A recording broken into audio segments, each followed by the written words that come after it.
What's up, everyone? I'm here with A Will Away. How are you? I'm fantastic. How are you? I'm great.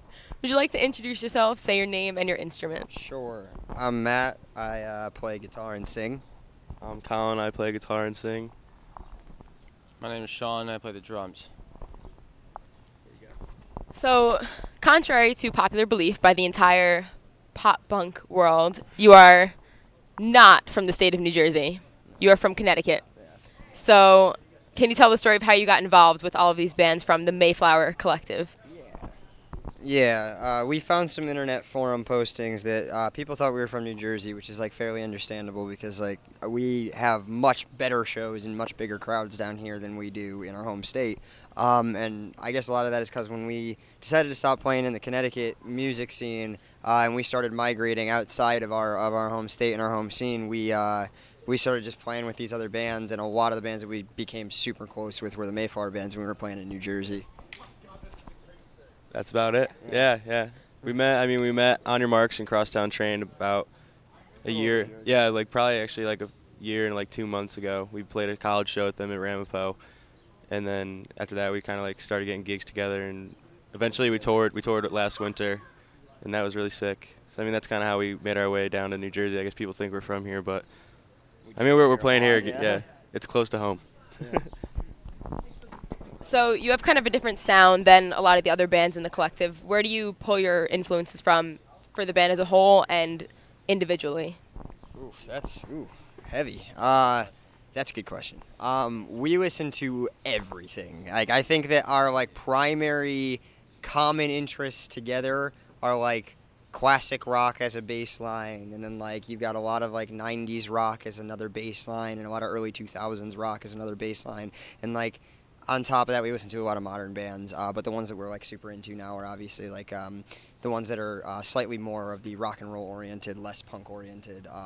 We're super big fans of the Hotelier, super big fans of Pentimento, Transit, all those bands, and I think that we definitely take a lot of influence from everybody.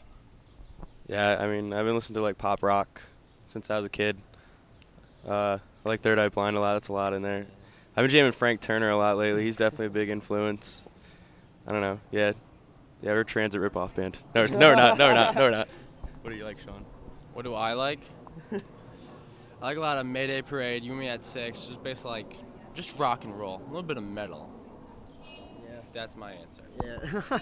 Yeah, I mean, our bassist Johnny takes a lot of metal influence, and like we all listened to a lot of like post-hardcore and metal all through high school, so like we have like a very interesting blend of like the average rock music and like heavier post-hardcore music, but like totally never goes that far. Like we kind of hit somewhere in the middle. You have a line. Yeah, exactly. Did you guys pick up So Wrong It's Right on vinyl? All time low? I didn't. I haven't yet I either. love that record. I want to. I haven't yet. I haven't gotten there yet. Speaking of lines in the sand, you released Cold Weather EP 2013/14 at the same time. How is that process different from your releases in previous years? From a strictly writing standpoint, we wrote it totally differently than we wrote anything else. Our writing process is more or less like one of us will write a very small like root to a song, and then like Just like a hook, a melody. Is it one person that usually writes it, or is it? Or a chord structure. Me and Matt usually come together lyrically. It's typically, like Colin will come up with a riff, or I'll come up with a riff, or like something like that, and we'll like roll it out from there, and like we lyrically we just collaborate and get everything together. But with Cold Weather, we really took the time to do something interesting lyrically, where we decided to like write the songs from other people's perspectives. So none of the songs on Cold Weather are written from our perspective, which is like definitely different. We had a reviewer who thought I was a misogynist because of the Masochist Daughter. That song's not about me. So the actual release itself, getting it pressed was super different. Everything else we'd done beforehand was like independently pressed, independently just like paid for and released. And when we wanted to do Cold Weather, we decided we were going to do it as a label release. We finally just got it down to like what label we wanted to do it with, and it was Giant MKT from South Carolina, and they've just been really awesome, and we're actually doing another record with them really soon. Sweet. Yeah? That's good. That's good. What's one of the weirdest things that have happened on any of your tours? You can pick from any story. One time we were driving back home through the night from Virginia. It was like 2 years ago. And I don't know if this guy was trying to commit suicide or he was just trash, but he was driving at us at like 100. Yeah. So it was really fast, and we literally had to almost flip the van to get out of the way, but he was going the opposite way on the highway straight at us. Yeah. That was scary. Yeah, we called the cops and warned them. Oh, and that same night we almost got mugged in Maryland. That's right. Yeah. Yeah, some old lady. That was a good night. Yeah, she asked us for a CD, and we were all gullible. We were like, yeah, that's fine. And then all of a sudden, some Asian dude with a knife comes out from like behind a truck, and we just slammed the door in her face and burned out of there. Yeah, that was not fun. But weird story. I guess like funny weird story. Happy I mean, Johnny admitted to a felony on the radio in another interview we did earlier that we're not going to talk about anymore because yeah, we're not going to re-repeat that. But like when we were in Stroudsburg, Pennsylvania, the last time. Oh, is that your story? Let Sean tell it. All right, there was a 7'4" tall ass tranny. That was totally not the story. Yeah. Well, it's my story now. And we were outside, me and Johnny. Crosstown tranny. Yeah, me and Johnny. Johnny was having a cigarette, and she asked where we're from, and we said Connecticut, and she asked if it was warm while it was in the middle of winter.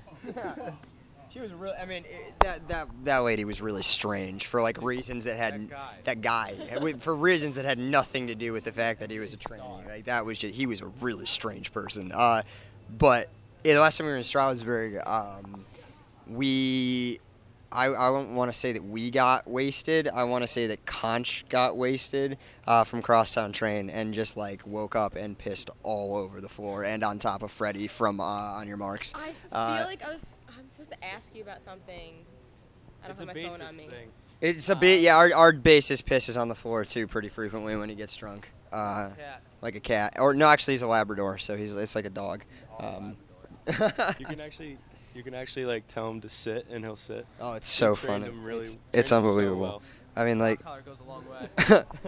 he's all excited to see you and stuff when you when you get back. That's true though. Like, you literally tell him to sit, even if he's in the middle of doing something, he'll be like, oh, okay. But yeah, so that's probably fun stories from tour. There was an incident in Colin's living room a few weeks ago. How have you since moved past it? Johnny got white girl wasted and peed on the TV, then woke up and didn't remember and refused to apologize. Yeah, he still he doesn't think he did it. No. Again, he's a puppy, and I mean you know that sad puppy dog look that they get. He's not. Yeah, he's trained. He's crate trained too, but yeah, he's still having a problem with he has like an excitable bladder. Like you get him too excited and he'll piss. It's true. Yeah. So he's a Shih Tzu. Yeah. He's like a little dog. Yeah. Right? Oh no, I mean we say he's a Labrador. I'm not recovering from that. I never will. Yeah. End of story. No, I mean Colin called me at like 4 in the morning. The night that happened, he's like, dude, I can't do it anymore. I was like, what? He's like, Johnny, I just can't. I was like, what happened? I was like, everything okay? He's just like, Johnny woke up after playing Risk and having a handful of beers and peed on my TV. A plethora of beers. Yeah, no, it was just. Give him plethora. Yeah. It's not even. No, I mean he's like a huge lightweight too, which is the funniest part about it. Since he's not here to defend himself. Yeah, I feel bad. He's just chilling in the van. He's in his crate. So, yeah. Oh, God. All right. So, are you guys down to play a round of what's that song called? Yeah. For anyone who doesn't know the rules, what I'm going to do is give you a random word, and you have to replace any word in any one of your song titles with the word that I give you. So your first word is gargle. Got it? Yeah, start there. We have both ends. Are you good in the middle? Because it's going to you second no matter what. I got it. The gargle state. Gargalette. Gargle fire. All right. Yeah, it's not that funny. Your next word is fetus. Okay. I got one.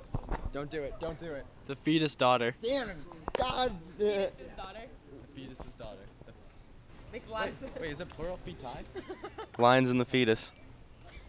That's fucking morbid.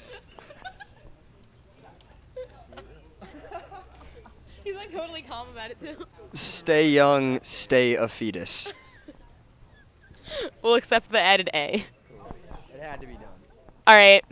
You guys have a little bit of an advantage on this one. But because it's a Mayflower interview, your last word is moist. I got it. Last. Moist catcher. Stay young, stay moist. You literally just used that. I just used it.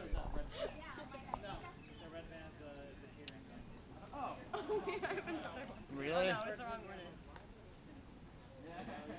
Moist. I Apostrophe. think Brian did that. Yeah. The moist state. I don't want to do that again. Oh, you did that. You did that already. Oh. Regardless, good job. Very creative. Some new song titles in the works, maybe, perhaps. Yeah. Moist always works. It's Owen's favorite word, apparently. Why? I don't know. Don't move. Don't move. Don't move. And then you're going to get stung. All right. So you guys are playing tonight. Pumped to hear your set again. You guys were awesome last night. Thank What you. number are you going in the We're order? actually we're closing tonight. Are you sure? I'm sure. Yes, I am sure this time we're headlining again tonight. Everybody's gonna have to stick around till the end, unfortunately. But I'm sure they will be. I'll be here to the end. Thanks for hanging out. Again, I promise this one will work out. I'm Emily Dubin. This is A Will Away, and that was the Duby Scoop.